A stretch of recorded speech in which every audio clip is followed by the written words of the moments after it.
This book feels like a midsummer murder party wearing a cardigan, perfectly crafted for anyone who loves grumpy detectives and windswept mysteries. If you love Stone Age drama clashing with small-town gossip, you are going to devour every page of this atmospheric thriller. Spoiler caution before I get charmingly lost in the details. We are here for Act 1 vibes only, keeping things pre-chaos. I did not read the last 20 chapters for you, so this is a brief summary for everyone who is Shetland-pilled but tired of wishing for new islands.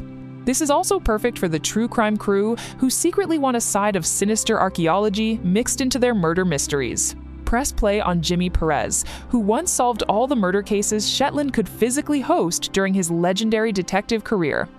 Now he is semi-retired, living in Orkney with his partner, plus the kind of family that makes you realize you own no weatherproof coats. Jimmy's peaceful era lasts about as long as an Orkney sunrise in December, which is to say, practically no time at all. His oldest friend, the actual local institution everyone calls by name, goes missing one stormy night that changes everything for Jimmy. Naturally, Jimmy gets pulled straight back into detective mode, reluctant as always, but you know he wore the jacket anyway. He catches a boat to Westray, a place that might as well advertise trauma as local currency, with everyone seeing your laundry dry. His friend's family is there. His longtime wife, the children, and the neighborly web of suspects who all know how to make excellent oatcakes. But predictably, nothing about this quick check-in is normal, because nothing ever stays simple in Jimmy's world. His friend is found at the dig site, which darkens every theory in town and sets off alarm bells everywhere. The discovery happens right atop an ancient carved stone from the local museum, which sets off every siren in the room. The stone's museum origin means we are already out of cozy territory and deep into history, fighting back energy that permeates everything. Everyone on Westray has secrets, but Jimmy is so close to these people that the boundary between professional and personal becomes impossibly thin. The line between professional investigator and guy who once borrowed your lawnmower is a thin, embarrassing mist that complicates everything. Pressure tightens when small-town rumor machines fire up with the efficiency of a well-oiled gossip network spreading theories. His friend had a complicated recent history, including whispers about a newly arrived artist who is young, interesting, and conveniently mysterious. Motives sprout like moss after rainfall, covering every surface with potential explanations that may or may not hold water. Every time Jimmy tries to draw a line between friend and suspect, the emotional cost triples, and his objectivity becomes more compromised. Jimmy's main goal is simple on paper: find justice for his friend, keep his own objectivity intact, and not destroy lives. Anyone who has read 3 chapters of Shetland knows this is like politely asking a gale to calm down while standing in it. The investigation starts with fact-finding and uncomfortable nostalgia that makes every conversation feel like walking through a minefield. Just having to question his friend's wife, a longtime friend herself, is like pulling teeth while you stare at sheep. The young artist may be done with her own secrets, but the island is not finished with social calculus that runs deeper than expected. Museum curators, farmers, and old schoolmates all come with baggage, and everyone's idea of truth is custom-made for the occasion they are trying to protect. At this point, the list of suspects is a dinner party Jimmy never wanted to host, complete with uncomfortable seating arrangements. The deeper he threads himself into Westray's tiny ecosystem, the more the ancient stone seems to demand a starring role in theories.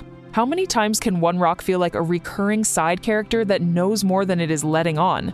Let us play Guess the Chaos with some carefully considered predictions about where this tension-filled mystery might be heading next. The carved stone keeps appearing in conversations and theories, signaling that the past will not stay buried no matter how much everyone wants it to. The artist's paintings could nudge islanders to rethink motives that were supposed to be buried over a decade ago and forgotten forever. Every old favor Jimmy ever cashed in likely signals new pressure as his personal relationships become professional complications that threaten his investigation. Expect a barn confrontation where years of loyalty go to auction, and awkward silences will do most of the arguing while nobody admits obvious truths. The artifact's museum origin points toward a local's scheme rather than an outsider's twist, suggesting the danger was always hiding in plain sight. Set aside every time a mentor in this genre says, "Trust the process." Here, process involves cold hands, homemade soup, and social bankruptcy. No predictions here, except if you enjoy these mysteries for careful tension and haunted friendships, you will find both matchmaking and complications. I respect the chaos that Cleeves creates when she weaves together personal relationships and professional duties in impossible ways. So, who should actually read The Killing Stones?